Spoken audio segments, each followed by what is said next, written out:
തൃശൂർ വെള്ളാനിക്കരയിൽ സഹകരണ ബാങ്കിലെ സെക്യൂരിറ്റി ജീവനക്കാരെ മരിച്ച നിലയിൽ കണ്ടെത്തി. വെള്ളാനിക്കര കാർഷിക സർവകലാശാല ക്യാമ്പസിനകത്ത് പ്രവർത്തിക്കുന്ന സഹകരണ ബാങ്കിലെ സെക്യൂരിറ്റി ജീവനക്കാരായ അരവിന്ദാക്ഷൻ, ആന്റണി എന്നിവരെയാണ് തിങ്കളാഴ്ച പുലർച്ചെ മരിച്ച നിലയിൽ കണ്ടെത്തിയത്.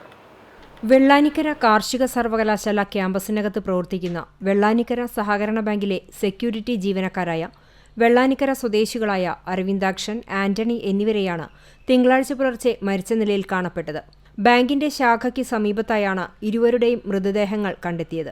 ആന്റണിയെ തലയ്ക്ക് പരിക്കേറ്റ് രക്തം വാർന്ന് മരിച്ച നിലയിൽ തറയിൽ വിരിച്ച പായയിലും, അരവിന്ദാക്ഷന് ബാങ്കിന് സമീപത്തുള്ള ഓടയിൽ വിഷം കഴിച്ച് ആത്മഹത്യ ചെയ്ത നിലയിലുമാണ് കണ്ടെത്തിയത്.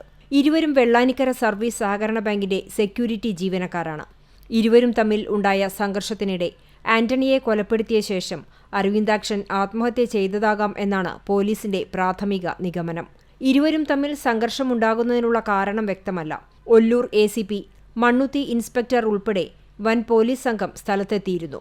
പോസ്റ്റ്മോർട്ടം നടപടികൾക്ക് ശേഷം മാത്രമേ ഇരുവരുടെയും മരണകാരണം സംബന്ധിച്ച് വ്യക്തത വരൂവെന്ന് പോലീസ് അറിയിച്ചു. CCTV news, Kecheri.